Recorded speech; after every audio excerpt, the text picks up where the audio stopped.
The show where anything goes. Motivation, mindset, recovery, philosophy, and life. We become who we are through what we experience. We all have a story, and this is My Backstory with Josh Boyer.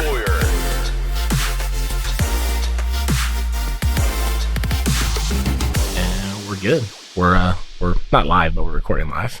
So hey, I'm here with Mario Romero in Pasadena, Texas. It's kind of funny when you text me Pasadena. I was thinking, because it's California. But I wanted to talk to Mario because I think his story is gonna be super fascinating. It's fascinating to me. The fact that he's part of an elite group of guys that went through BUD/S, made it through, became a Navy SEAL, and then it didn't stop there for him, which to me is like the greatest part of the story. Is like I think it takes a special person with a special mindset to be able to go through that training and succeed. And then after that, like, what do you do after that? You don't rest on your laurels, you do something else. So what do? He goes to an Ivy League college, he goes to Columbia. And then from Columbia, now he's working for NASA. And I don't want to, steal his thunder. So I'm going to let him share his story with you, his upbringing, and kind of like how that mindset was forged, what he's up to now, where he sees himself going in the future. And so I'm going to let him take it away. So awesome. Go ahead, brother. Well, thanks for the invite. Thanks for having me on. This is Absolutely. Awesome. Stoked. Absolutely. Your setup here is insanely awesome. It sounds good too. Thanks, dude. Apologize in advance. I have a little bit of a cold. I have a little bit of allergies going on, so you might hear me blow my nose or sneeze or whatever. It's all good. But yeah, so like you said, I was born and raised in South Jersey. We were, pretty poor, being raised in more or less the Skid Row area of town. I didn't really have too many influences in my life. No one in my family had, I think my brother and me and maybe one aunt graduated high school. Oh, wow. My mother and my father didn't graduate. I mean, my mother didn't even make it through middle school. It was some unfortunate events. Mother and father, both from Puerto Rico, came here when they were relatively young. So they met up, had my brother, we had some siblings. So I really wasn't exposed to too much. Fortunately, my brother was, he liked to go out and experiment with music. He liked to go out and experiment with, different groups of people, skateboarding. He got into all different kind of cultures, and that's what exposed me to understanding that I don't have to follow the path that I was, pretty much on. Right. So, I get into school. I decide I had some issues with the law when I was real young. I had some drug issues. I ended up stealing 3 pounds of marijuana from this Jamaican, 3 pounds. 3 pounds. That's a lot of weed. Yeah. So fortunately, and both unfortunately, I had been kicked out of my house at that time. Right. I was living with my dad, and when they found out who it was that stole that weed, this was middle school, by the way. Yeah. When they found out who stole it, they went and did a raid on my house and held my mom and stepdad up at gunpoint or whatever. I don't know. I wasn't there, but I know it was bad. So that pretty much scared me straight in middle school. I pretty much quit school when I was in 7th, 8th grade and had to go redo that. But when I went back and redid it, I was just scared straight. I didn't want to mess with that life anymore. I went and started delving into the punk rock scene, met some other Hispanic kids. I'm Puerto Rican, and I met a bunch of other Puerto Rican kids that were skateboarders, punk rockers and straight edgers, and they just doing cool stuff, actual wholesome fun that wasn't illegal activity. So I joined up with them. They palled around with me for years. They're still actually my best friends. I'm heading to California here in a few weeks to go see some shows with those guys.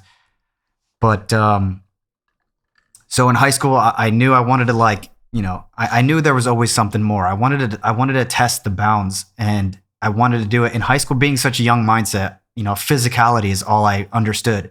So we have to prove myself physically. And I've talked about this before, the reasoning, the attempt to understand why I felt that way. And it's most likely through, a series of insecurities in my past and having to feel the need to go out there and challenge myself.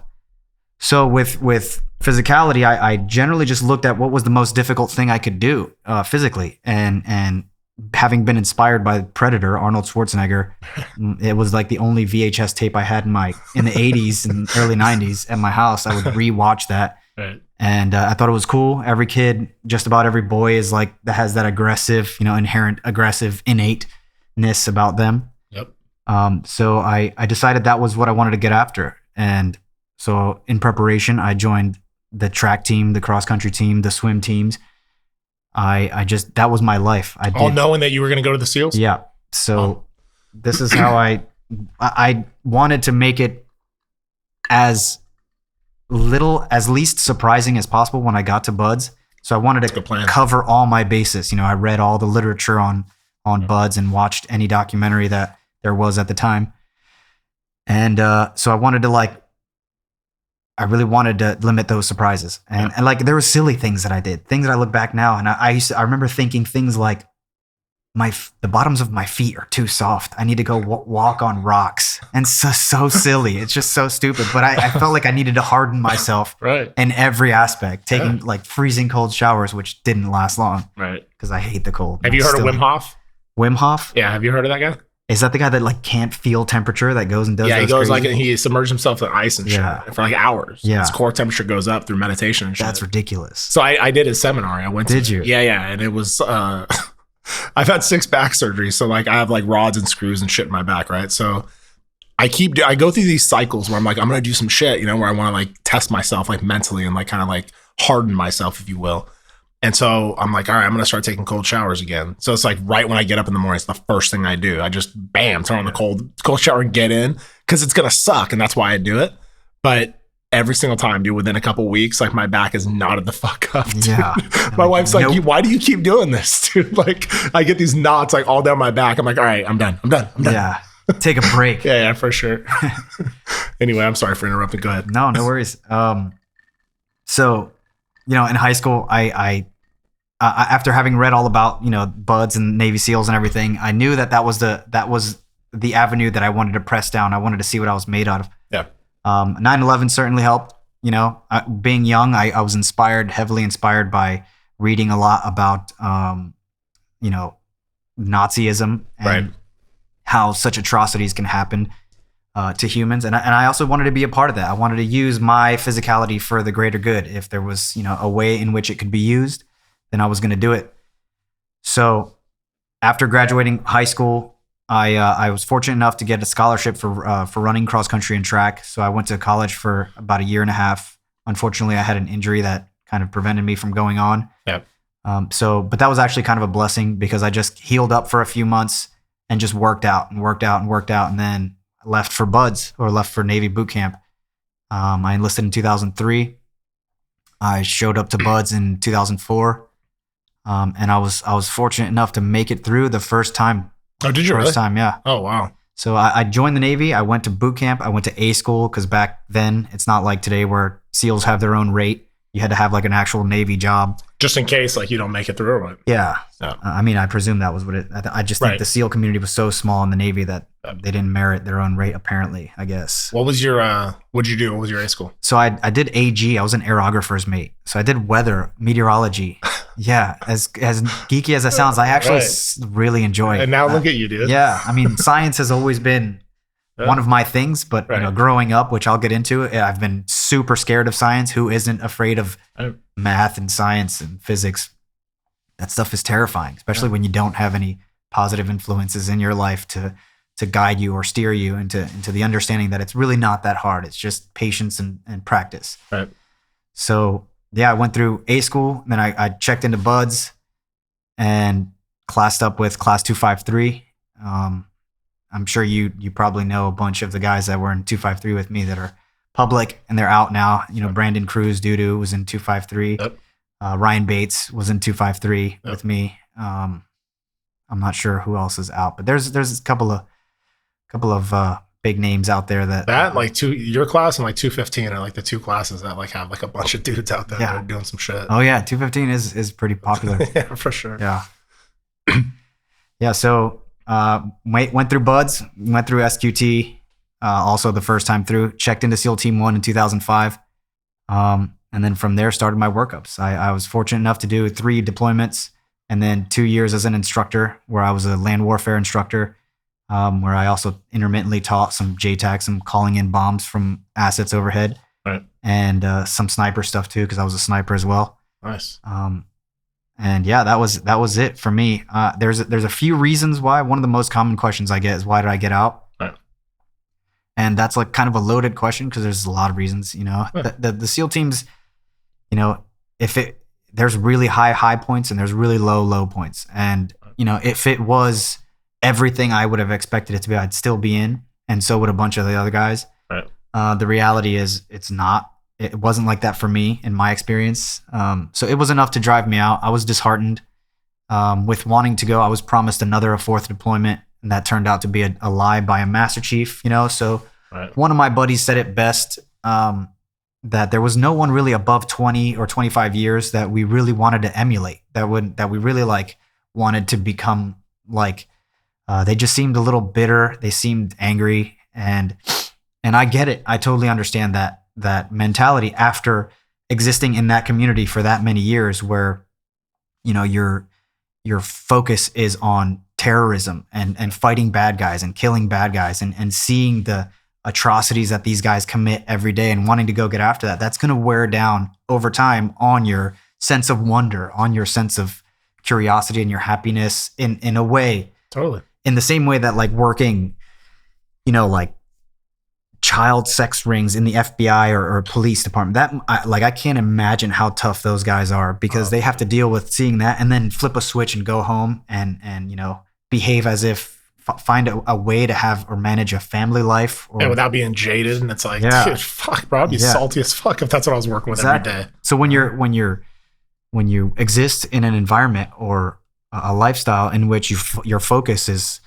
constantly the negative aspects of humanity, right, I think you will tend to, your confirmation bias will tend to only allow you to see or find those kinds of things. And, in the end, it breeds bitter people. And I saw that occurring with some of my friends.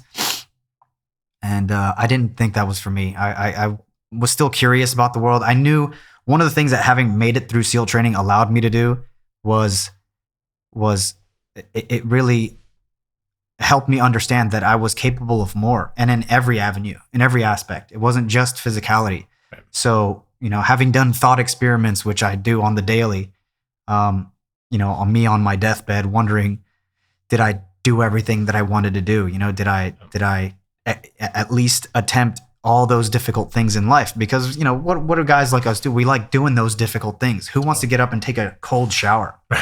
No one does. Right. That sucks. But we do it because it's like there's something there. There's something about suffering, and putting yourself willingly through that. I think it's inherent in male human nature, right, that maybe it's missing in the cushiness that is society today. But I also don't blame that. We're there, we're here. We might as well make the best of it. Right.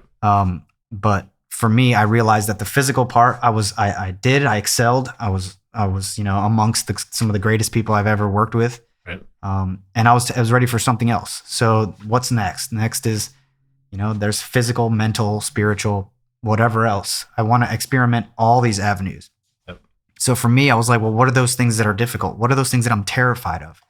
And like a dark looming cloud, math and science, as much as I'm interested in astronomy, which is like my first love, I was never confident enough to move in that direction. Yeah. Until, having gone through SEAL training and done several deployments, which, by the way, you don't need to do in order to realize that you can do anything. You can study whatever you want. For me, I'm a little more hard-headed. I needed that kind of like that kick in the ass to go, hey, check it out. You could do this, go do something else. And so it allowed me to feed into that childhood curiosity. It allowed me to start from day one, week one, math, for example, math and astronomy, Right. When I decided to go back to school, I had to start in like, it's embarrassing. It was called Math 038, and it was like pre-algebra study skills. Totally. Yeah. In high school, I was like, we called it immigration algebra, but it's integrated algebra. It's not even. We're not even at algebra yet. Algebra came like 3 classes later. It was like math 38, math 46, math like 70, then math 96, which was like algebra. It's daunting, dude, when you look at that list. Dude. Yeah. Were you talking about in junior college when you're Yeah. like, yeah, dude. Yeah. So when I first went to junior college, I had the same deal where I was like, what do I need to do to get out of here? And they showed me like, you take your math placement or whatever. And then they were showing me the trajectory. And I was like, dude, how many fucking math classes do I need to take, dude?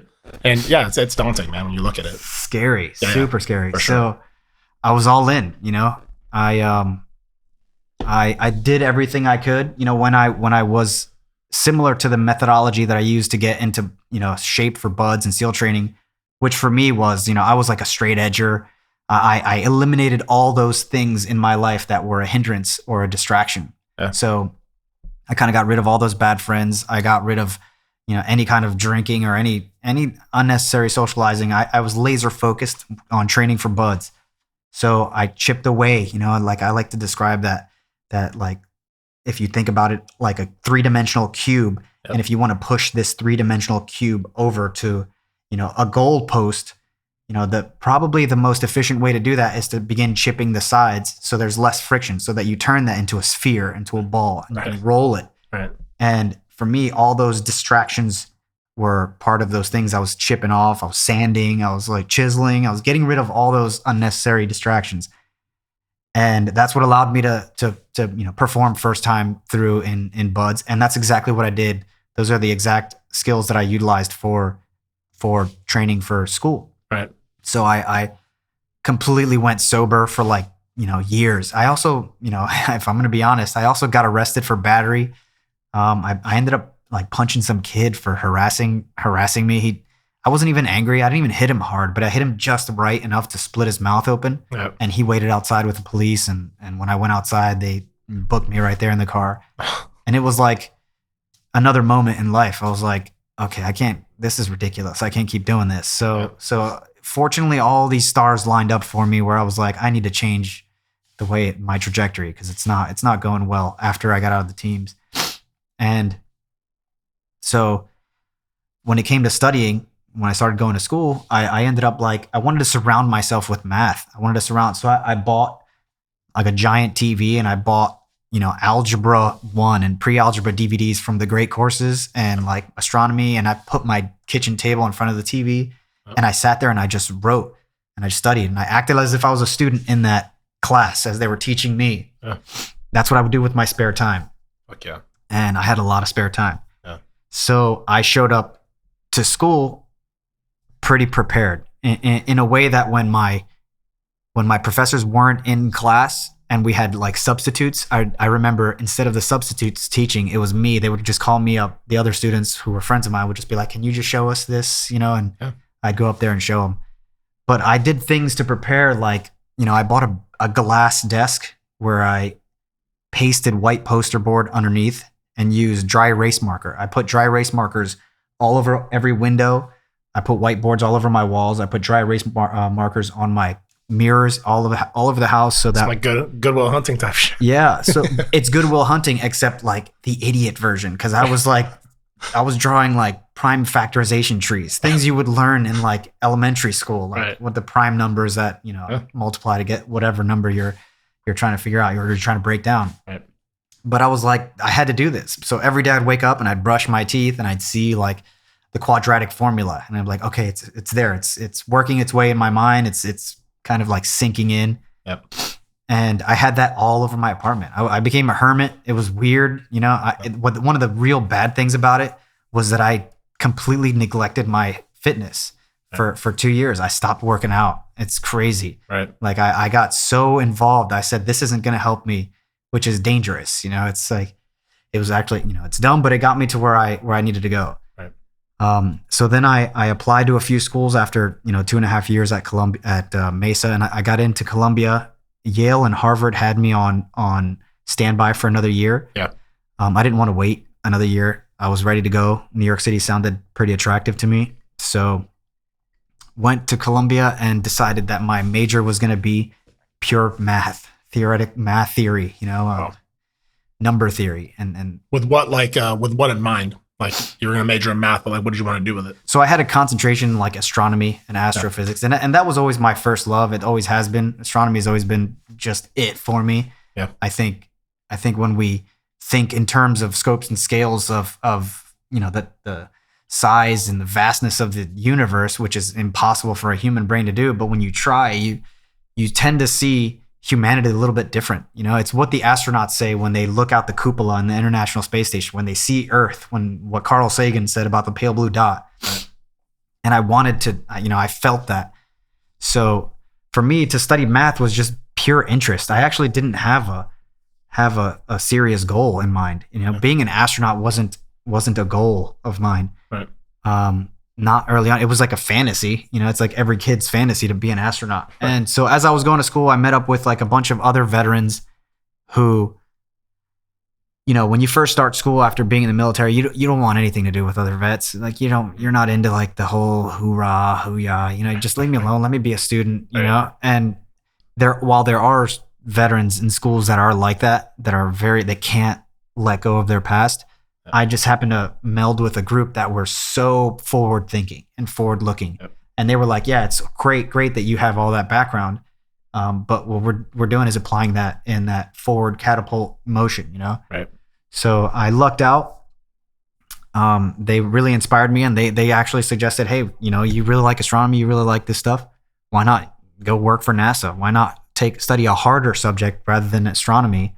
And then maybe work your way towards, a graduate degree that you can possibly become an astronaut. Right. And so that's essentially what I started doing, studying something a little bit harder in math. And like I said, it was terrifying, and it sucked, and it was hard, and I was not the best at it. But it's just like anything else, patience and practice. Do you have a tutor? I had plenty of tutors, yeah, lots of tutors, and I used YouTube every day. Oh yeah. That's an indispensable resource right there. Yeah, it's a trip, dude. I think when I went back to school after the military, it was tough because, you have a way of doing things or whatever, and things are kind of outlined for you in the military. It's all structured and this and that. And then you get to college, and it's like they're really. You go to your classes, but you don't even have to go. Yeah. So like when I first got out, I fucked off a lot of my GI Bill. You know what I mean? Like I didn't know what I was doing. I was just kind of like, I'm just doing it for the money, and taking pointless classes. And then finally I was like, all right, I need to like really like get serious. So I ended up getting my business degree, but initially it was like international relations, and then it was like history for a little bit. I think psychology. I changed my major like 7 times, I think. But I ended up graduating with business administration. But I had a lot of veterans at my school. This last school that I graduated from, there was a lot of veterans there. And I think they were still stuck in that mindset a lot, of like, what they did in the past, all their papers they would write or all their presentations was always about the military, It's like, all right, dude, enough, man. Like move on from it. Let's talk about something different, but whatever, different strokes for different folks. Yeah. That's one of the things that really scares me too, is when you exist in an environment for so long and to such a degree that your thinking becomes encapsulated, and you refuse to, think outside of that, or you refuse to uncork that ceiling and think differently. And I think that's one of the best things about going to college. The education is great, the exposure to different ideas, especially people who disagree with you. That's invaluable. Everybody, everywhere I went, when I said I was going to Columbia, you're a SEAL going to Columbia. Well, how do you feel about all those liberals all over the place? That Columbia might as well be in Moscow. Like I heard people would say the dumbest things. And it's like, just like the extreme right, or just like the right has like legitimate ideas and legitimate concerns, so did the left, Right, sure. They all had, and the refusal to listen. And I think in the military, what happens with a lot of those veterans is that they refuse to, uncap that capsulation. Oh, for sure. It's like, it's almost like a brainwashing, if you will. Yeah. And I definitely did not identify with that. Even while I was in, I always saw myself as a free thinker. I want to learn. I want to like grow and surround myself with like highly intelligent people. And then you have people that are around you, even superiors. It's like, man, this guy's telling me what to do. And like, he's dumber than a bag of hammers. It's like, this is not cool. And you talk to your friend. I was listening to a podcast actually with Sebastian Junger, the guy who wrote Tribe. And he had an interesting like point. He's like, it's so crazy because the right and the left like act as if the other one shouldn't exist. It's like if you're on the left, the right, it silence the right, and then the right does the same with the left, all these stupid liberals. And it's like, why can't we coexist and just share ideas, and come to a common goal? I don't know. anyway.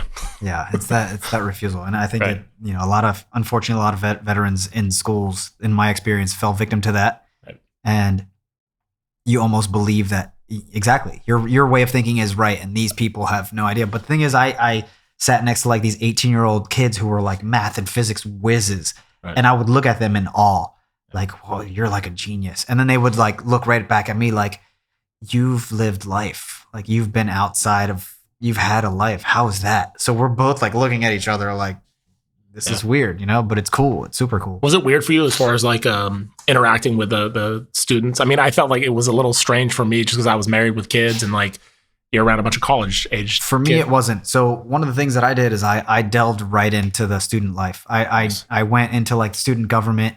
I actually was a student senator. I was the president of some organization at Mesa. I also was a student veterans organization vice president. So I ended up doing a bunch of stuff that got me exposed to all these different people, That's awesome. not just veterans. Actually, some of my advocacy went so far that it got me flown to DC, where I was. They actually paid for me to go and lobby on behalf of different bills, Senate Bill 604 and House Resolution 748, which were the GI Bill STEM Extension Act and the Veterans Empowerment Act. And, this was a few years ago. And as tiny as my impact was, it had an impact because the Forever GI Bill was passed 2 summers ago, I think. Yep. And it extends that GI Bill for STEM students, which is exactly what I was going to study or going to lobby on behalf of. Right. So it was super cool. I obviously threw my weight around. I was sitting outside of Dianne Feinstein's office and was like emailing her through my phone, like, "Hey, I'm a combat disabled former Navy SEAL student. I dropped all the bombs that I had, And I was like, and she, to her credit, she like parting the Red Sea, she opened the doors. She was like, "Yeah, get in here. Like, I'm definitely going to hear what you have to say," which is super cool that she did awesome. that. And so we got to, bipartisanship, co-sponsorship, bipartisan on some of these bills, and we were able to push them through as much as we could. But yeah, so I got super involved in the student life, and then when I got to Columbia, I was also in the Student Veterans Organization, or the Columbia Military Veterans, where we did a bunch of stuff. We did a lot of in San Diego, we did a lot of feeding the homeless, feed the people. I worked as a team leader for Feeding America San Diego. I got really, really into this philanthropy type thing, That's awesome. And I credit it to, so when I got out of the Navy, I was given so many different bonuses, so much I lucked out and they gave me so much. I didn't have to work for years, Right.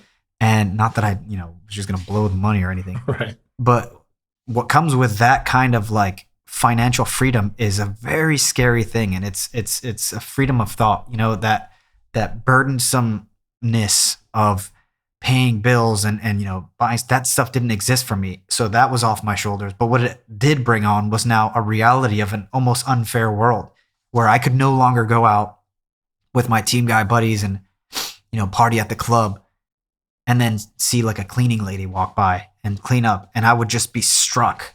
This is insanely sad. I can't even be here. Right.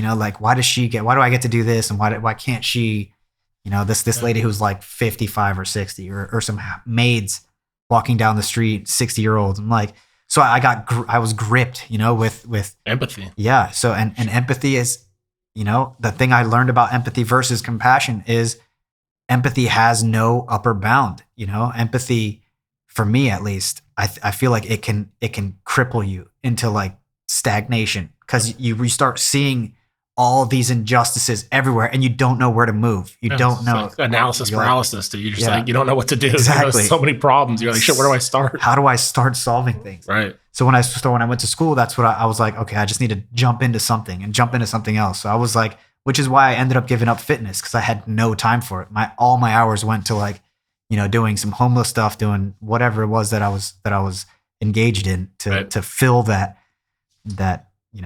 whatever it was that I was experiencing. Where do you think that drive comes from for you? The drive to, your parents didn't graduate from high school. It was a tough upbringing. Where do you think that drive came from? Trying to prove yourself to somebody, or was it a drive? What is it? In a way, yeah.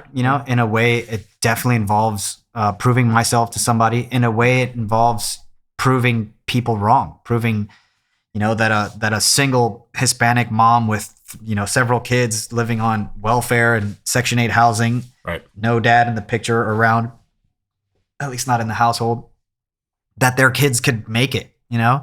And I always wanted just to make her proud, like I wanted to know that where we came from, and my brother's like super successful now. He's like executive with Verizon Wireless, like, so that's awesome. Just with the improvement in our station in life, from my mother, her generation to the next, has gone so far that now we're setting benchmarks for the next generation. My kid, my nephews, they now know they're not going to experience like what I experienced, which is no one in our family graduated, high school, or no one knows math, no one knows physics, which is something that was told to me when I was a kid, which, burrows itself in your memory, and you buy into it. Like, we're all bad at math. We're all bad at that stuff. And you're like, oh, well, that makes sense. And then you live the rest of your life on a trajectory in which, that's your truth. Right. Until you realize, wait a minute, that's just what somebody said. That's not totally like that. What do they know? How would they know that? Yep.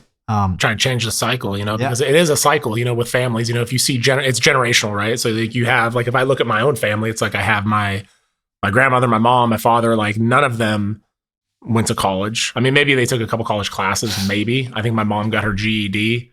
I don't know if my dad did or not, but, and I could have been on that same trajectory. I was like, so in my family, like I was the first one to graduate from college.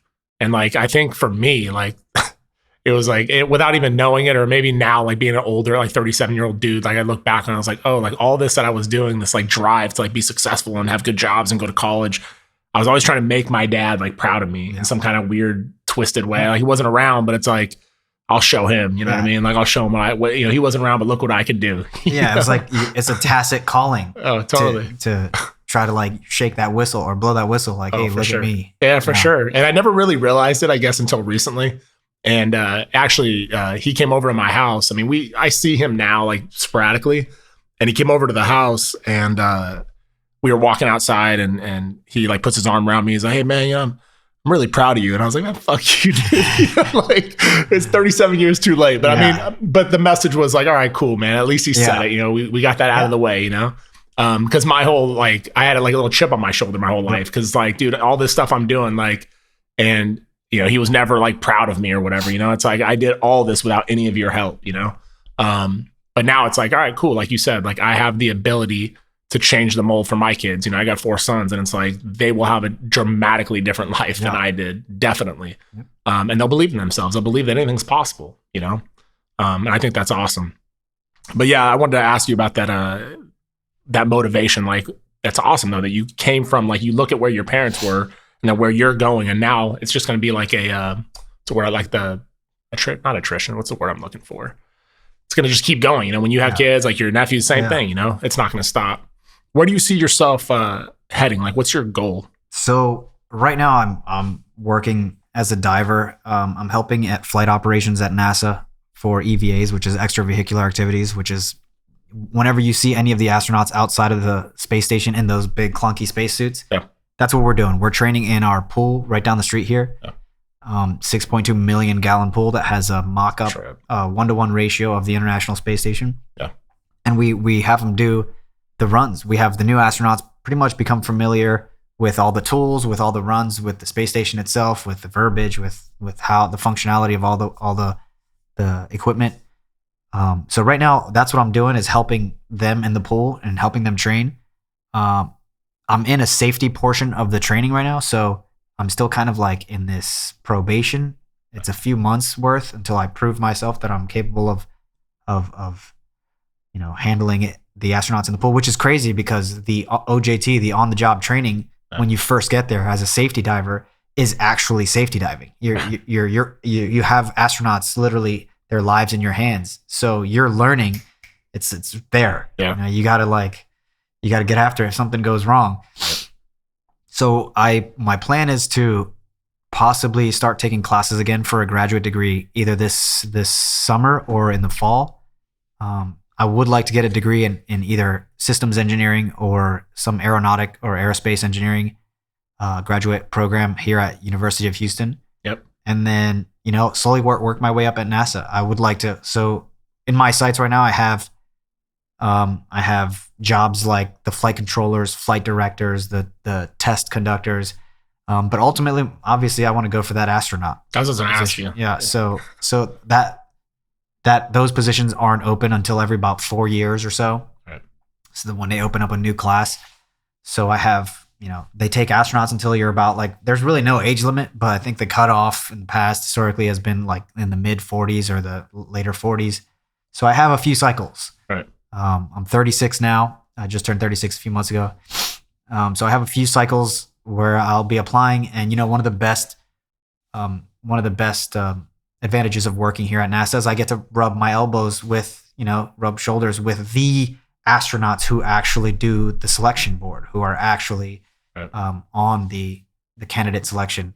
That's awesome. So I hang out with them every day. Today I had 2 veteran astronauts in the water, and I was working with them, and it was actually funny. Like I was telling you earlier, one of them called me out in the pool. He had his tethers all twisted up, and he saw me there, and he immediately handed me his tether pack and his hook, and said something like, I'm gonna let my Navy SEAL figure this one out and see how good his underwater knot tying or untying or unscrewing up. Right. He can do it. And fortunately, I was paying attention because I knew exactly what he was doing wrong, so I was able to do it in one shot. Nice.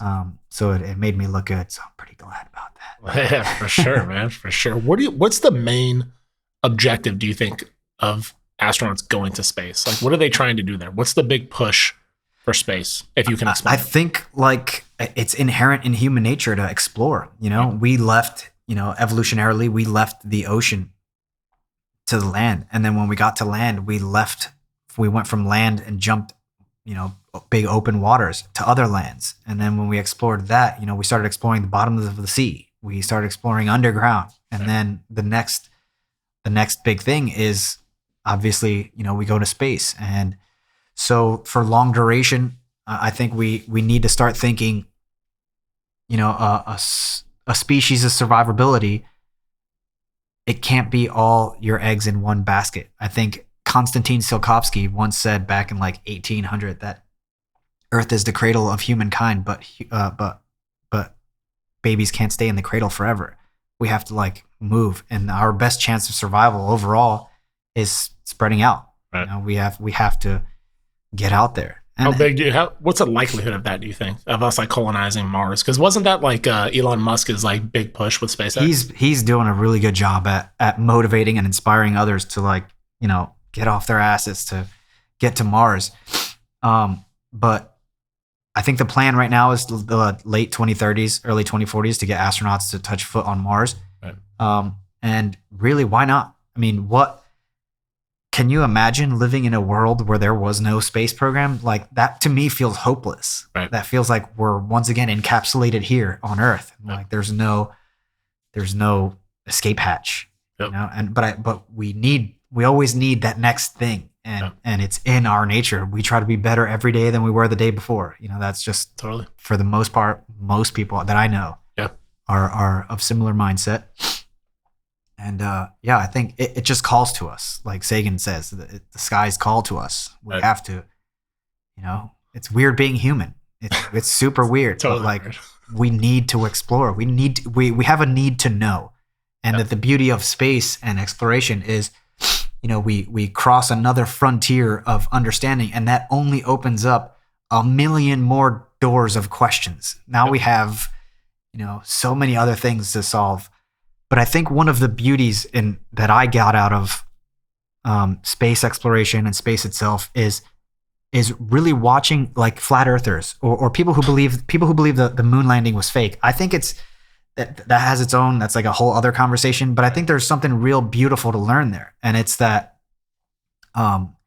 actually Galileo wrote in his book about Copernicus. He said, "Nor can I ever sufficiently admire Copernicus or his followers. They have, through sheer force of intellect, done such violence to their own senses as to prefer what reason told them over what sensible experience plainly showed them," which is brilliant. It's one of my favorite quotes, because it tells us so much about us. When you have people who are the moon landing was fake, You know how I know? Because, the shadows on the surface of the moon dust, the way the flag was waving in a weird way. Well, what that does is that's taking human understanding that's encapsulated here on Earth. We know how shadows and physics and light works here on Earth with an atmosphere, with lights.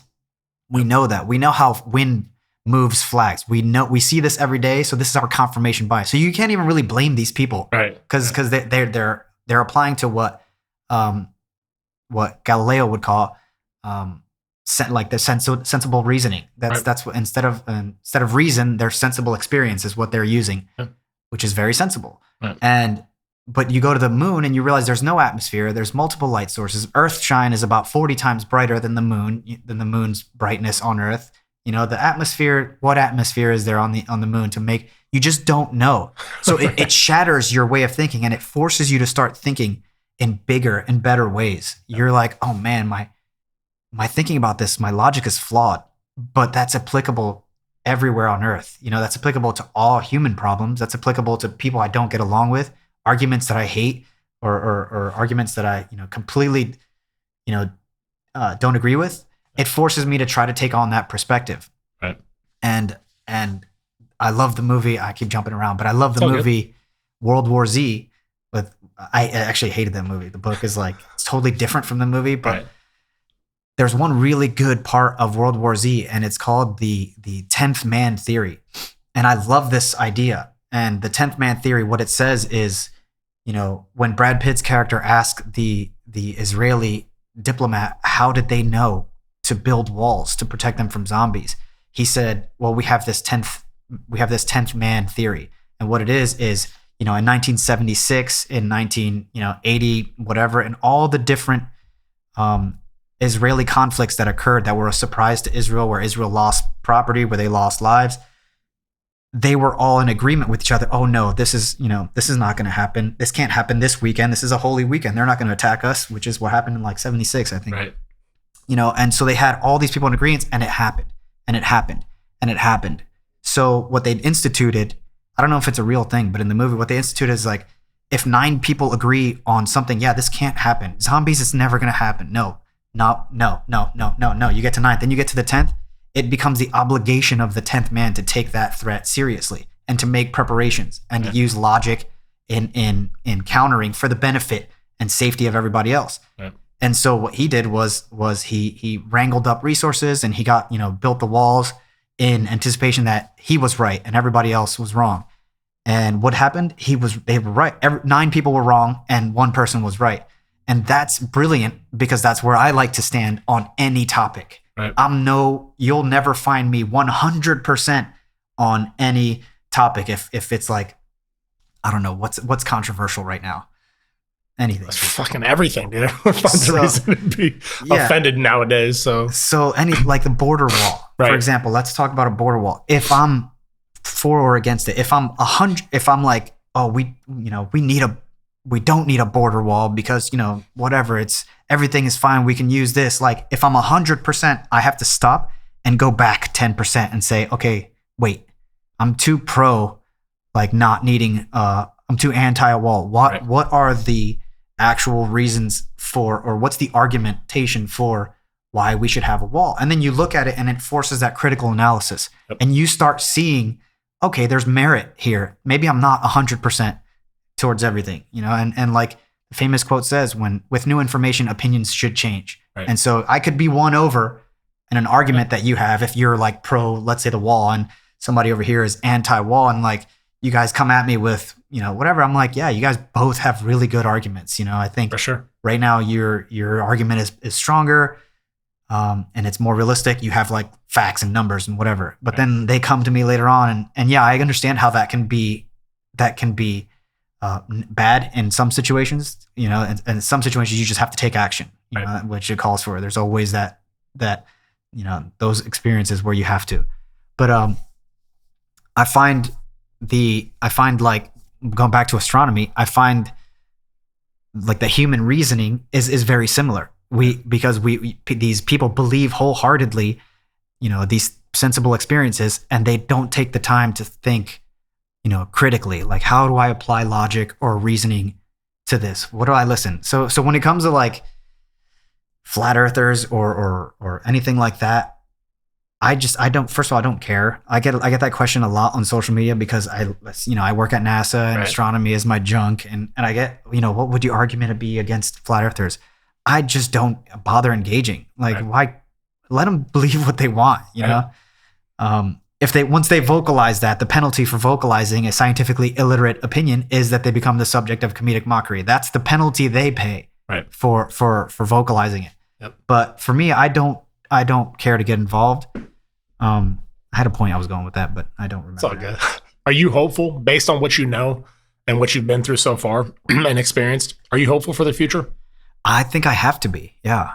I think, of course, I think humanity is like, if you delve into, the seedier underbelly of society long enough, you'll maybe sway away from that hopeful side. But if you focus on positivity and see what actually is going on, then yeah, I think I have to be hopeful. What do you think the meaning of life is? That's a great question. That's my favorite question. Nice. You ready for my answer? I'm totally ready. It's obvious. It's obvious what the meaning of life is. And it's whatever you want it to be. You get to decide. You are the writer, the author of your own meaning in life. Right. I kind of shudder when I go online and I scroll through Instagram and I see people posting like, life is about this and that. And I'm like, let me figure out what my life is about. You don't have to decide for me. Right. What is my life. To a serial killer, their life is about, satisfying those sociopathic or psychopathic tendencies. Yep. For me, it's about, being hopeful. It's about trying to bring a scientific literacy. It's about trying to show people how cool science actually is, which is, I'll be honest, it's one of my like little tricks I may have mentioned on a podcast before is I'll use like the cool guy SEAL stuff in pictures and stuff, but really all my pictures are mostly about drawing you into how cool space and science is and how to use logic and reasoned thinking. And it might be, I'm targeting an audience that may not otherwise seek out that kind of thing. There may be young people that are like, oh, I want to be a frogman, cool stuff. And then, hey, that's cool. You can do that. Definitely test yourself. Do whatever you want to do. If you want to do that work, cool. But, be logical and reasonable. Yep. That 10th man, always have that little 10th man inside your brain out of all 10 of them. For sure. And activate him when you find yourself leaning too hard to one opinion. Totally. Did you find that your thought process changed drastically when you went to college? Like, were you this way, this open, like, free thinking, thinking outside the box, if you will, while you're in the teams?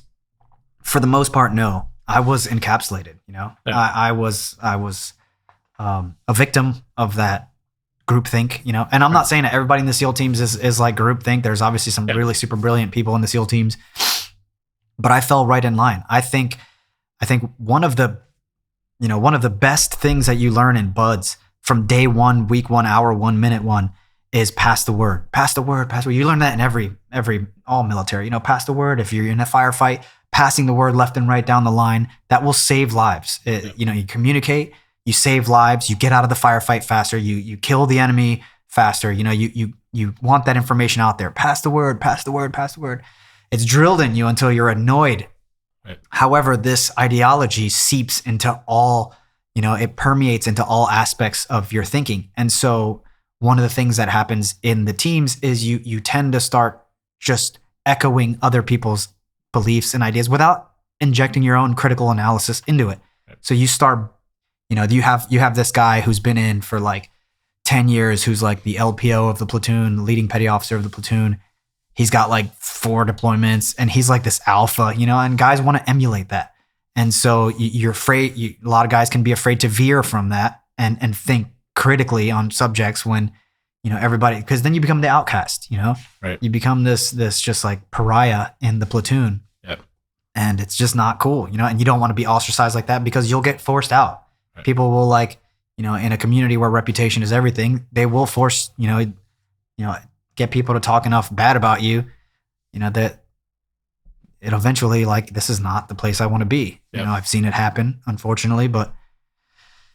I was I would like hearing you talk and stuff like that and your ideas and the way you view the world seems like you become disillusioned pretty quick with the status of, being in the teams and stuff like that, and the things that you guys are out there doing. Did you ever at any time, like now, do you ever go back and question some things that you had to do while you're in the teams at all? Or are you just are you like, it is what it is? I never really know, because, one of the best pieces of advice that my first platoon officer in charge told us was, in terms of like, actions overseas, was, what? Make sure what you do what you do here in this platoon, what you do on deployments and for the rest of your SEAL career, just make sure you're going to be able to live with it. That's what's important. And you know what I'm saying? Just make sure you can sleep at night and you're going to be okay with what you do. And for me, that was enough. I was like, so what I did was, nothing that I did was bad. I mean, we smoked bad guys, but they were shooting at us and they were shooting rockets and mortars at us. So do you think anybody has a hard time reconciling some of that though?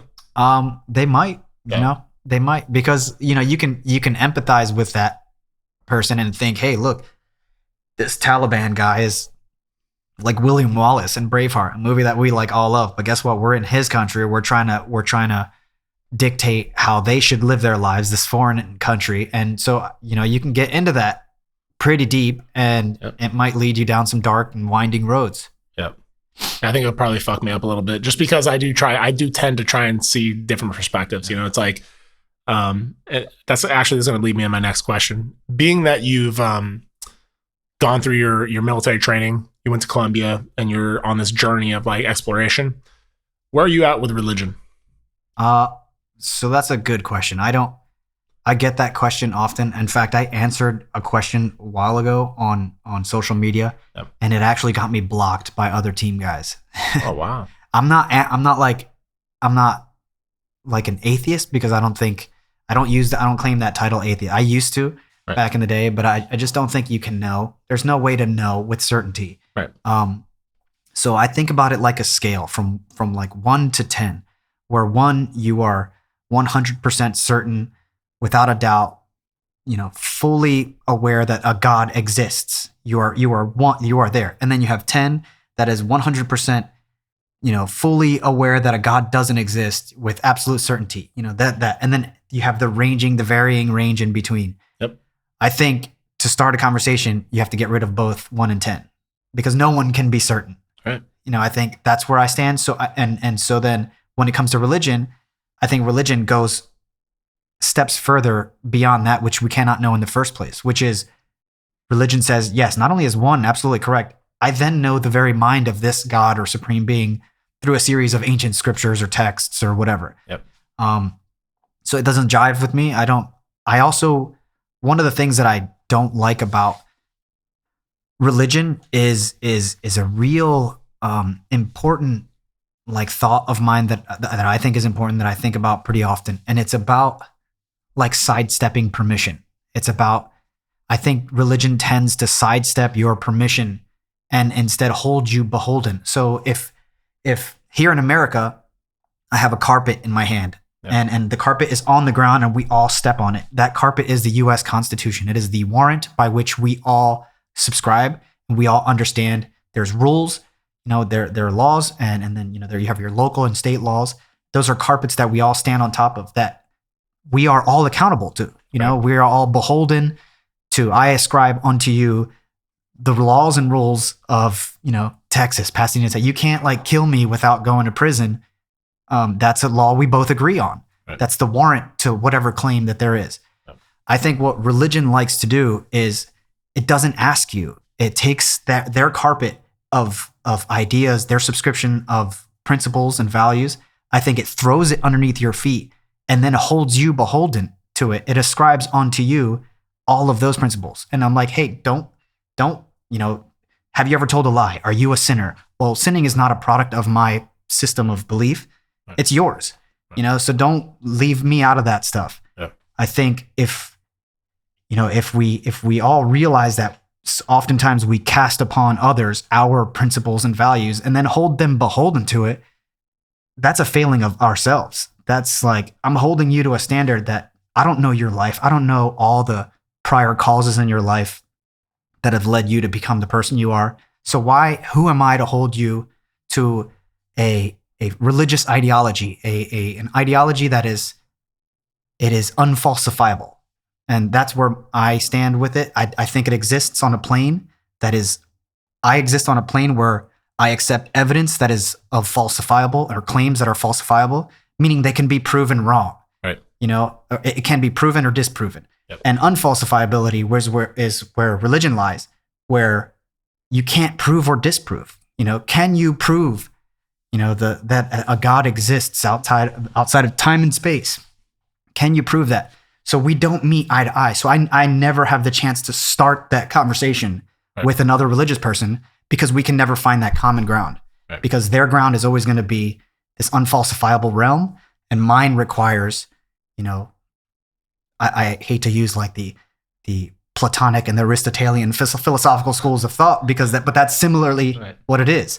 Yeah. And I don't think, I can go on and on about religion, but no, it's my favorite topic, actually. It really is. It's my favorite topic. Yeah, also, a lot of people don't like to talk about it because it's like it's taboo, I guess. And it's people get charged and emotionally charged by it and stuff like that. But I found that I grew up with it, and then as I got older, I was like, I don't know about all this. And for me, it was more like the separation of people based on ideologies and beliefs. I was like, so how is it you're going to tell me that a Hindu or a Buddhist or whatever is going to go to hell based on the fact that he doesn't believe the way that I do? Yeah. Like I found that to be silly, and it didn't make sense to me. Never even having been afforded the conditions to know those beliefs. Correct. So if somebody that doesn't know, an Amazonian tribe that doesn't know of Jesus or that religion, right? Like, how are they beholden? And if they do go to heaven, as some suggest, why inject the possibility that they won't? Why tell them? Yeah. Why go there? Let them. There was a meme about that. It was an Eskimo. It was like an Eskimo standing there, and the minister, it's like a missionary goes to him and says, "Hey, do you believe in God?" And he's like, "I don't even know what God is that you speak of," or whatever. And he's like, "Well, if you don't believe him, you're going to go to hell." And he's like, "Well, then why did you tell me?" Same thing that you just said. That's brilliant. Why did you tell me about him then? I didn't even know. So that philosophy that I have on religion, on ascribing onto others our values and our principles, that applies everywhere. I went to Puerto Rico, or I have like family members in my extended relatives that like live with their parents, and they live with their parents well into their 30s, and in their mid 30s. And I'm so Americanized that I'm like, you've had so much opportunity. You get a job, you probably have a ton saved. You have so much, you can do so much if you're going to do that. But that's crazy that you still live with your parents. Right. That's me having subscribed to a very American way. So then I went to Puerto Rico. I go to Puerto Rico fairly often. Right. It's where my mother lives and other family. So I went to Puerto Rico, and I saw, men in their 30s, like brushing their mother's hair on the porch of their front house. The biggest concern in Puerto Rico is, hey, where are you eating tonight? Tell your family to come. We're cooking a big meal. Right. Where life is lived slower. Right. And in Spanish cultures all over the world, you can it's normal to live with your parents until you're in your 30s. That was me taking that American carpet and holding my cousins and my relatives and my, all these people accountable to what I believed. And it was like shattering moment. I was like, the glass was broken. Yeah. I was like, why have I been viewing this? This is one culture that I've been exposed to. It was, again, going back to that Galileo quote, it was my sensible experience being shattered by reasoning. By a reasoning and exposure to other cultures. Yeah, I think that the topic even of religion and cultures and everything, I think a lot of people get so stuck, right? You get so stuck in your way of thinking, like, oh, my way has to be the right way of thinking. You're so prejudiced and biased in your own views. And it's for me, traveling is what kind of quashes that for me. It's like, no, I need to get out and see other shit, right? I need to go to Mexico and see how they live. Although I never want to go to Mexico again. I just went down there. I was like, I don't want to go again. I've had enough of Mexico. Understandable. I was like, I've had enough of that place. Someone described Puerto Rico to me the other day, actually. It's like it's Clark in Posada. Yeah. Saying that Puerto Rico is like a mix between Mexico and Hawaii. It's like they had a baby, and that's Puerto Rico. Oh, right now, especially after all the damage and the hurricane and what's going on with the impoverishment out there. Yeah, for sure. We had actually some augmentees when I was in England. I was an MP, and so we had after 9/11 happened. It happened while I was there, and then we had some Puerto Rican augmentees come and stuff like that. It's just a different mentality, different way. I mean, I kind of like their culture, you know. I think it's pretty cool. It's a little slower, you know. It's I think slower in a good way. You know, I also like the fast pace. You know, it's colorful. It's a colorful community. And talk about religion. That's a big thing there. So going back to what you were saying, I was actually raised Jehovah's Witness. Oh, were you really? Yeah. Interesting. So I was down in the deepest depths of faith-based ideology. Oh, dude. So yeah, I got handed. That's a trip, man. Because I grew up, my mom was just having a good time. When she had me when she was 19, she had my brother when she was 16. And so she was like a kid having a kid, right? So she's trying to find her way through life. She's still partying and still doing her thing. And then she found God and she just went gnarly with it, dude. Like gnarly, where no movies that weren't G-rated movies only, Christian music only. Just, I mean, like super crazy about it. My grandmother and the other side of my family was all Catholic. And so my mom was like, oh, you guys are all going to hell because like you don't believe the way that I do. And as a kid, like I kind of believe the same thing because I was like, that's what I'm being taught. I'm being programmed that way.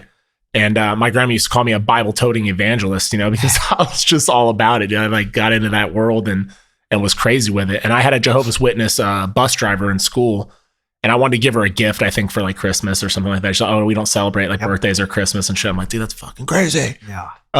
That's actually one of the better aspects in my tendency to try to like suss out the positives of any like BS situations in life. Right. One of the positives about Jehovah's Witnesses was that we didn't, you know, the most valuable thing you can share with another person was your time. And we weren't raised, you know, consumeristic, you know, we weren't opening gifts before our, you know, our cognitive abilities, our cognitive function or cerebral, you know, we couldn't, so we weren't raised these consumers. Right. So it was that was cool. I mean, there's a bunch of bad stuff, obviously, but right. Is your family still Jehovah's Witness? Or they because Puerto Ricans are normally Catholic, right? Yeah. Largely Catholic. But my mom's still Puerto Rican. My mom's still Jehovah's Witness, so are my aunts. Oh wow. Other relatives.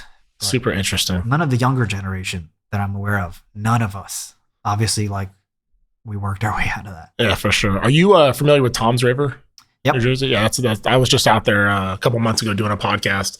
And that was my first time in Jersey. I had never been out there. Yeah. Jersey's kind of gnarly. They can't even, I guess they're like not even letting cops like take their guns home with them now.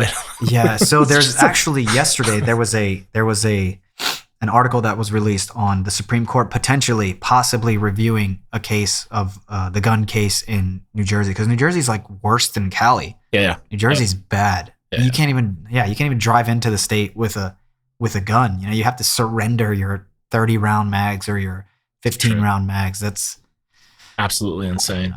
I want to ask you a couple questions that I ask everyone that comes on. Not that this is the end of it, but I think it'd be a good way to keep the conversation going.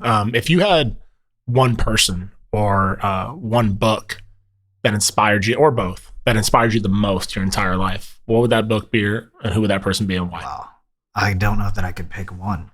You can pick multiple. It's all good. Obviously Arnold Schwarzenegger has always been a super inspiration of mine because he's been able to manage and just excel in multiple avenues in life. Yep. You know, and he had this just hyper passion and devotion to whatever it is he's doing that he gets it done. You know, I was obviously a big fan of Steve Prefontaine. Yep. Guy who's like, you know, runner from Oregon who held every American record from the 2000 to the 10,000. You know, and then died at 24 years old in a car wreck. But his most famous, I guess you could say, his most admirable record that he held was that he never once missed a day of practice. Yeah. Hungover, sick, whatever. He was there and he ran and ran. Yeah. And he did it because, you know, he had short legs. They told him he could never play football. He couldn't, you know, when he was young, he was a little kid. But that guy just like, you know, going to that extreme can be bad. I agree. Right. But also like Carl Sagan. I think Carl Sagan's his perspective on the world and on humanity and on the universe is something we should all aspire to, because it's insane how smart that guy was, how ahead of his time. He was an alien from the future that understood the depths of humanity and what it meant to be alive, you know, and what it means to just be good to each other. What would you tell somebody, or what direction would you point somebody in if they were like searching for meaning? If they're searching for, dude, I don't know if there is a God. I don't know if it's religion, if it's astronomy, if it's like whatever. What direction would you point somebody in to say, like, check out this avenue or check out this? That's hard. That's a hard question to answer because I don't know. I have no idea. Yeah. If I'm going to be honest, I read The Alchemist was kind of like what opened me up a little bit, I guess, to kind of like just see the different views of life, and kind of like find your purpose, find your passion, whatever that may be. I loved your answer about like what the meaning of life is. It's whatever you say the meaning of life is. Yeah, it is. Like going back to the carpet, don't ascribe onto me your meaning of life. It's my life. I get to decide what I want to do with it. Right. What are your passions? What's your biggest passion?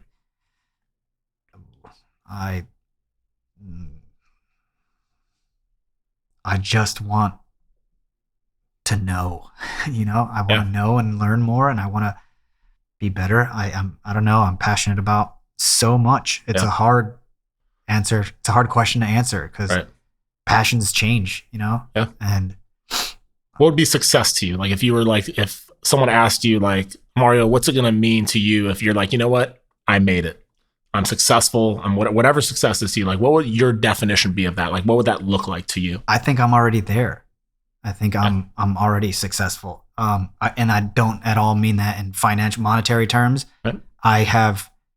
The reason I say I feel like I'm successful is because oftentimes we walk through life on a tightrope in which we're holding that pole in order to keep balance. And some days we're leaning over to this side, so we have to correct ourselves with the pole. And then the other days, we have to do it, and it's a back and forth. It's a tug of war. And my understanding that it's okay to exist on that tightrope. Don't be mad. Things are going to happen that are going to yank you to one side, and you're going to be angry or you're going to be depressed, or something's going to happen. But guess what? Just shift that weight, shift that focus as best you can, and collect all the good things. I think we have as humans, we have a tendency to exacerbate when times are bad. Like, why does this always happen to me? Why is this way? I lost my job or whatever. But I think that's because we fail the larger perspective and we don't collect the good times. And the good times for me, like I was driving on the highway the other day, and it just hits me. You're driving on the highway and I'm like, you know what? Like my they're all alive for the most part. They're healthy. They're happy. No one's starving. No one's like, my tire didn't blow right now. I have a car. I'm driving to like work or whatever to do something fun. I'm going to collect this moment. I'm going to pack it up and remind myself when things are bad. Hey, remember that seemingly simplistic time when you were riding in your car and everything was just great? Let's go ahead and bring that back and balance that. For sure. Balance that walk on the tightrope. And if we can collect what are these seemingly mundane moments, but are actually great. Like, is your family healthy? Are they happy? Are the kids in school? Like, that's actually like pretty good. In the history of humankind, it hasn't been this good. We've been dying at, in our 20s and 30s. Like if you try to look at the big picture of humanity, the long timeline of human life, the large scales, we have it really good. And I think it's, we're stagnant right now. And the majority of us being explorers, because like going back to the first questions, we're all inherent explorers. You come to, Texas or you go to New Jersey, you want to go explore, you want to go do things. This is an inherent nature. I think, though, not all of us have the ability to do that. We all can, if we take a moment and just, pull yourself into that present moment and realize that, hey, it's pretty good. Right. And collect it, save it. Yeah, I was reading a book on the way here called Awareness, Anthony DeMello. And he was like a Jesuit priest and also like a psychotherapist and stuff like that. And one of the things he was talking about is like looking at life from the observer's perspective, mm-hmm. Because what's the I? It's like, oh, I'm this or I'm that. No, you're not. That's coming from the me perspective. Yeah. Let things pass as they will. Because who's to say if they're good or they're bad? You know what I mean? Like if I look at my own life and like the things that I would maybe define as bad, if you will, air quotes, looking at them now, it's like I wouldn't be where I am today had those things not happened. Mm-hmm. So it's like when you were talking earlier about math and stuff like how you feared math or this or that, and then you go from being your rate in the Navy was as an astrology or the weatherman, and now look at you working for NASA. It's like it's like Steve Jobs said, you look back connecting the dots. You know, it's like, dude, if that wouldn't have happened, if that wouldn't have happened, if that wouldn't happen, that wouldn't be what I was. And it's like you getting arrested and for the drugs and all these other things, like that was, you got scared straight and it sent you down a different path. So that's kind of where I always try to come. The angle that I try to approach life is that there are times where it's like you feel like the world's caving in on you, if you will, because there's like, oh, dude, this thing, after when it rains, it pours, blah, blah, blah, blah. But that's all perception. You know, it's like you're perceiving it to be terrible. But in reality, like this too shall pass. Like it just passes through. It's just something that's just happening. You know, it's just a happening. That's it. You know, that's the Taoist philosophy. You know, a lot of those books over there are, you know, Xuanzi, right? The Taoist, the Tao or just the Tao. You know, he's written so much good stuff about like seasons. Seasons are going to happen. You know, let them pass. Yep. I've always had this weird thing, and I've been on this journey, and I think I will be on this journey for the rest of my life. That's why I was asking you about religion, because for me, it's been like a constant seeking of meaning, or the constant seeking of purpose, and just making sure that I'm doing what I can for myself to be the best human that I could be, the best father I can be, the best husband I can be, best friend I can be, and exploring everything and not closing my mind off to anything else. And one of those things is like I have this knowing that like things are always going to be good. Yep. It's not like it's, people are like, oh, well, that's just, you're just a lucky son of a bitch. It's like, no, dude, like maybe for you, you may say that I'm lucky, but for me, I see it as a knowing, like it's a knowing that things will be okay. No matter how bad, whatever, you know, it gets, on the other side of that is good. You know what I mean? Because they'll either be like, it's I forget who said it, but like, I never lose, I learn. You know what I mean? It's like, I either win or I learn. And that's just kind of the way it is. And if you view life that way, I think you're setting yourself up to have a happier life. I think so too. I mean, I'll admit it's hard to keep that perspective. Oh, totally. You know? It is hard. And sometimes you'll dip into that on that tightrope far enough where you lose, you know, sight of that shoreline. Yep. But losing a job, losing other things, it's like, that's just in my opinion, it's just a happening it's gonna pass. You know what I mean? Like this will pass, you'll find something else will come along. But it's very easy, I think, for people to get stuck in a mindset, like a negative mindset. And I think part of that problem is the accessibility to other people's lives now. You know what I mean? Like you can look at other people's lives, whether it be on social media or the news or whatever, and it's like you're constantly comparing yourself to like other people's idea of what you view as like success or happiness, you know? And I think it sets people down a path of like, depression, because like, shit, I don't have that. Yeah. Why can't I have that? You know what I mean? It's just a bad precedent. The other thing I want to ask you is if you had one lesson that you learned your entire life, that you wish that somebody could have maybe told you so you didn't have to experience the heartache that you did going through something that was perceived as bad or whatever, and you could give that lesson to, you know, your son or your daughter or your nieces or nephews or just a young person coming up through life, what would that lesson be? And why would that be the one that you would want to teach them? So there's a lot. You know, I think about this question a lot. Right now I'm thinking about how when I was at a pub crawl and I was watching like the Phillies with a bunch of other baseball fanatics, and you know, I had a Phillies jersey on, and you know, one of the girls that I was with, all these people know all the stats. They know everything about baseball. They hit a home run. This one guy hit a home run, and the girl turns to me and she says, "Yeah, your dude hit a home run. That's great. Like they're up this point." And I was like, "What?" I was like, "I'm sorry, what?" I was just caught off guard. And she looked at me and she said, "You don't even like baseball, do you? You don't know anything about this." And it was like a moment of clarity and a moment where I was afforded the ability to just be honest with myself, where I was like, you know what? I don't care at all about sports. Unless I'm playing it, I don't care. I'm only interested in being relevant amongst a group of people. Right. You know, I think oftentimes what I would tell people is we walk around carrying these shields, you know, multiple shields with us, and they're heavy shields, and they have mirrors on the opposite side. And what those mirrors do is they reflect traits, certain characteristic traits of people with whom we want to be relevant with. Right. You know, and sometimes they're not ours. They're not our traits. It's just what we carry.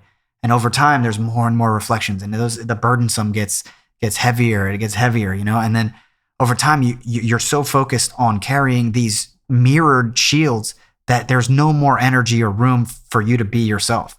So in that moment, when I said no, I was just like, oh my God, I let the shield go and I just smashed it on the floor. Yeah. And then I realized I could just be honest about everything and care about what I care about, which is astronomy, right. Geeky thing that like, none of my other friends liked, but I really didn't give them a chance because they actually all like it. Now that they know that I like it, they would come with me to stargaze and whatnot. Right.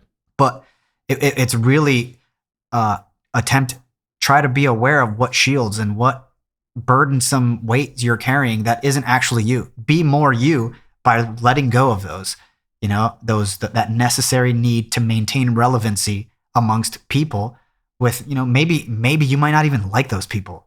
The reality is when I started dropping those shields, I was like, who are these people? All they do is like drink all day, every day.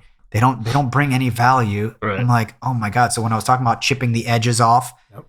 And when I was allowed to be myself, that's what I chipped away. Those were the people. Like, you're not doing anything for me. And so what I would tell somebody is, do an inventory, a personal inventory, and really put yourself through thought experiments and see if you're being 100% you. When I was in the SEAL teams, I thought stupid things because I wanted to be relevant amongst other SEALs.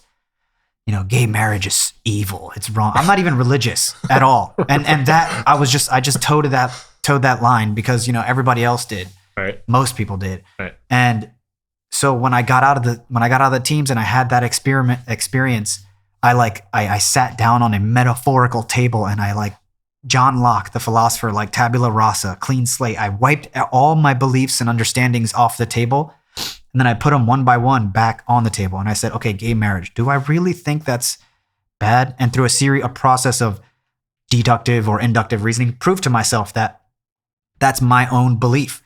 And if it didn't hold up to scrutiny, then I tossed it. Like, why? I'm not carrying that weight around. I'm not carrying this weight around. I'm not like, who am I at the end of this? Yep. Okay, I'm just a dude who wants to do good and wants to like excite people about science and logic and reason and tell people that they can do things and that they should do things and that so they don't miss out on this one existence that for all we know we have. That's a great point, man. I think in the last couple of years, I had a buddy who I grew up with who ended up going to the SEALs and then went on to a development group. And it was a great operator. Then he got out, this and that. One of the things he told me, I was going through in the process of getting ready to go through a divorce and this and that. And I think he saw my life and how miserable I was. I was just a miserable human being. I was on every opiate you could think of. And I was just in a cloud, like in a constant fog. And I didn't even know who I was anymore. It was just kind of like I was just lost. And I had all these people around me that were just there because it was like an old shoe. It was just comfortable because I knew them my whole life. So it's like, fuck it, I'll keep them around. And so he told me one day, he's like, Josh, you gotta trim the fat, man. You gotta trim the fat in your life. These people are doing you no good at all. You need to get rid of it. And so I had tried like unsuccessfully, like 9 times or whatever to get off all those drugs and to like really clean up my life and start. And I was going to college, I was going to UNLV, and I'm trying to like just change myself, just be something different than what everybody thought I was going to turn out to be. Because of the people I was hanging out with, like I was pretending to be somebody that I really wasn't. You know what I mean? It's like this big tough guy that fights everyone and gets drunk and stupid. But in the hearts of like deep down, I'm a loving dude. Like I don't want to hurt people. You know what I mean? That's not what I want to do at all. Like most of the time, like me being angry and aggressive with people was basically because I was insecure. Yep. It was my defense mechanism, So I was like, all right, cool. I'll just be mean and aggressive and it'll keep people away from me, and it wasn't who I was. And so when I started like doing that deductive reasoning, like you were saying, like with people in my life, dude, it was like, it seriously felt like a weight was like off of my chest. It's like, I got rid of those people. What do you know? I was able to it was still hard to get rid of all the drugs, but I did. And I started surrounding myself with people who were forcing me to level up, forcing me to expand my horizons and like start thinking outside of the box. I was no longer with the people. Because if you look at some of those people that were in my life, they're doing the same things that they were doing 20 years ago. And even like what you talked about sports, and it really kind of triggered me a little bit to think about that. I was like, oh, it's funny because during that time in my life, it was like my week was ruined if my team lost. Like my week would be ruined by that. I'm like, dude, is that really how like idiotic I am, dude. Like, that's how shallow I am, that like my week is literally ruined by my college football team losing a game. That's so silly. Yeah. And so like once I started like really, searching and reading and, expanding my my awareness or whatever, if you will, I got rid of all that shit. I don't give a fuck about sports anymore, dude. Like, I'll watch it to like kind of because it's entertaining, or to kind of tune out for a second. But I'm not really watching. You know what I mean? Like, I say that I like the Dodgers because I'm from LA. Like, sure, I would love to see them win the World Series. I don't give a shit if they do or they don't, though. It doesn't change anything about my life. You know what I mean? And it's such a weight lifted off your shoulders. It's like, Totally. you mean I don't have to know stats or care? Right, right. I don't even have the energy to pretend I care about sports, you know? Because I get, whenever Super Bowl comes around, I get questions in my DMs and social media like, who you got for the Super Bowl? I'm like, who's in the Super Bowl? I can't. It's not. Right. I don't have the space or the energy in the forefront of my mind.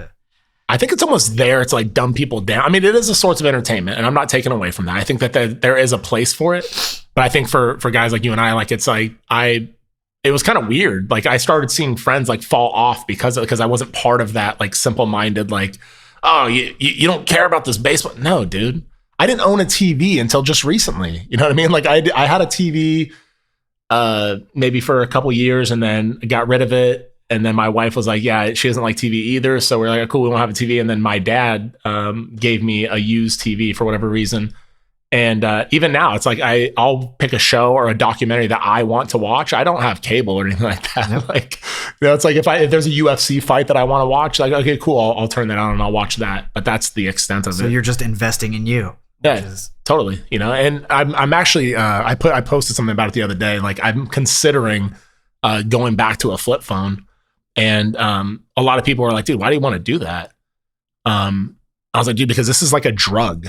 I'm not on drugs anymore, but this is my new drug, this stupid fucking phone, and I'm willing to admit that and say, like, dude, I spend too much time on it. And if I think about how many more books I can read if I wasn't so hyper focused on what's going on social media or like whatever, like, I'm doing a podcast, and it's important that I like keep like relevancy out there as far as like who I'm podcasting with and like post things and this and that, but it doesn't need to be the basis of what I'm doing every day. Yeah. There's an inherent attractiveness to like flip phones or a cabin in the woods in Montana. That's just like, totally, dude. Something about that's just beautiful. It really is, man. So like, I'm still entertaining the idea. My wife is kind of like, I don't think you should do it, but there's something primitive about like going back to like, where I have a Thomas guide in my car and that's how I get around. I don't rely so much on GPS and all these other things to get around. It's like, no, I can bust out my Thomas guide. I used to know how to use one. I don't know if I could still use one now. It takes some freshening up, but I could do it though. Why not? So where do you, do you see yourself becoming an astronaut? Do you think it's going to happen? That's the path that I'm on. I would like to, I would like to make it. Yeah. When, rubbing elbows with a lot of these astronauts, they tell me the same things. There's, throwing in an application to the astronaut program, your application will go in one of three piles. Right. One is unqualified, one is qualified, and one is highly qualified. Yep. And all astronauts come from that highly qualified. Right. And one of the deciding factors really is, hey, can you get your name out there? Hey, you know what? You know that guy Mario? Pull his, just pull his real quick, and let's pass his around a few times. Right. That's good. That's a good thing for wannabe astronauts. Fortunately, I have friends that are astronauts. I got this job because of an astronaut, because of Chris SEAL, Cassidy, right? Yeah, who's a SEAL, another SEAL astronaut. He's the second. The first was Bill Shepard in the late '90s, and then right now Johnny Kim is going through. He's a doctor, an astronaut. Yeah, SEAL. Silver Star, combat SEAL, Harvard doctor, astronaut.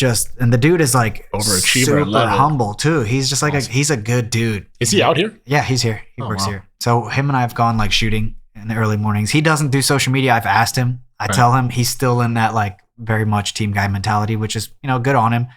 But I try to convince him that you're now a national asset. You're now like. One of America's like finest. Yeah. But yeah, I don't pressure him. What's your view on social media? I like it. Yeah. Yeah, I like it. I think with all the negativity. People say, hey, you know, you walk down the street and you miss connections with people because your face is in your phone. Well, my face is in my phone because I'm tightening the connection between me and my brother who lives thousands of miles away, and we're sending each other memes. And it's like, I'm connecting with the people who matter to me, you know, like, That's a good point. so it's the future. I'm not, you know, I embrace it.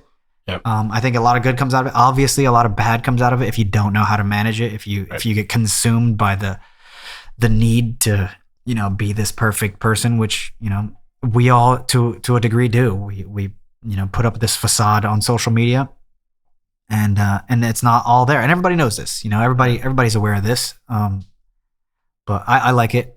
I think it connects me back to people who matter. Yeah. And fortunately, and now I have a platform in which I can sneakily inject scientific literacy and For sure. reason, logic. So when people ask, when there's a controversial topic in the news, my DMs get flooded. They're like, "Hey, man, I want to know what your thoughts of this," because like I tend to be a little, I try to be as objective as possible on things, and you know, you won't find that in a lot of people, especially a lot of people that in our realm, you know, that the SEAL, the military, you know, it's all this chest beating, hoorah, like it's this way or no way, and really, like we were talking about earlier, you got to, you know, bring in all the different factors and then weigh it out. Yeah, my son wanted to be a scientist. He always said he wanted to be a scientist. He loved science, his favorite subject or whatever. And then the other day I asked him, I said, "Hey man, you still want to be a scientist?" And he's like, "No, I think I want to be an NFL football player." And it was a moment for me because I thought to myself, like, dude, part of me is like, okay, having dreams and goals is great, but like some of those need to be realistic dreams and goals, you know? And so as a dad, you know, it's kind of a tough spot. Like, oh, you know, do I like kind of like crush that dream? Like, you'll never be an NFL football player. Yeah. Or do I say like, hey man, let it pan out. Yeah, it's like, hey man, go for it. But no, I actually, I'm going to point him in your direction to like start watching your live feeds and stuff like that, because it is something that I think kids get scared of, you know, especially once you start getting up. I mean, he's in 6th grade. He goes into 7th grade next year. And it's starting to get harder, you know. They're trying to step it up a little bit. Well, even like Sagan said, you know, we're all born scientists. We're all curious. We want to know, why is mom, dad, why is the grass green? Why is the sky blue? And then, you know, these kinds of questions, parents get frustrated. It's like, I don't know, because, you know, God made it that way. And you then crushed that ability. Instead of saying, you know, I don't know, let's go look it up. Let's go research online. Or if it's a question that we don't actually know, you know what? Maybe you're the one that's going to discover the answer to that. We don't actually know. Don't be afraid to say, I don't know, or we don't know as a species. Maybe you're the one that's going to discover it all for us. Inspire that, spark that, you know, the idea that they're going to be the one. And I think when it comes to like kids wanting to study science, because that's what I wanted to do. And then I ended up, you know, wanted to be a SEAL, you know, the same path, like aggressive, move into an aggressive. Schools might have a way of beating that scientist out of kids. You know, they don't make it fun. They don't make it, you know, there was one of my favorite astronomers who's like when he was a little kid, his name is Alex Filipenko. He's a professor at Berkeley, UC Berkeley. He was at this school and he was playing, and he was not social. He was just away from all the kids, and he was playing with the dirt and playing with like magnets. And, you know, his parents went to a PTA meeting, and the teacher said, the parents were like, look, there's something wrong with him. He might be like on the spectrum or something or whatever. And the words of the teacher changed that kid's path. The teacher said, there's nothing wrong with that kid. He's just interested in like magnets and rocks. Like, you should send him to a science school, you know, put him in a science school. And they did. And he's like a, you know, triple PhD professor of astrophysics and astronomy at UC Berkeley. And it's an amazing way to look at something. It's an amazing way to steer somebody without, you know, crushing if they don't have the similar impulses of other kids. No, it's a great point, man, because I think we get stuck, like you said, with schools. It's like they can make or break a kid, you know, as far as dreams are concerned and goals. Because I remember, like, for me, like history, everyone's, history is boring, history sucks. For me, it was like my favorite subject. Yeah. Well, why was it my favorite subject? Well, I had a teacher, and if he's ever listens to this, Mr. Cullen, Jim Cullen in Texas, actually, when I lived out here for a little bit, and he had this program called the Junior Historians. So anything we were learning about in history, we went and visited that place. Awesome. And it was like, it sparked my interest so much in history, because like not only was I learning about it in a book, I was actually seeing it in real life and getting to learn about it in real life and touch it and smell it and feel it and all these other things. And it kept that spark alive for me, man. To this day, I love history. That's funny, because my first go around in college, I was a history major because I love history too. Yeah, for sure. It's good stuff, man. Well, hey, dude, I genuinely appreciate you being willing to come on this podcast, man, and share your story. It's a super like inspiring story, that anything is possible.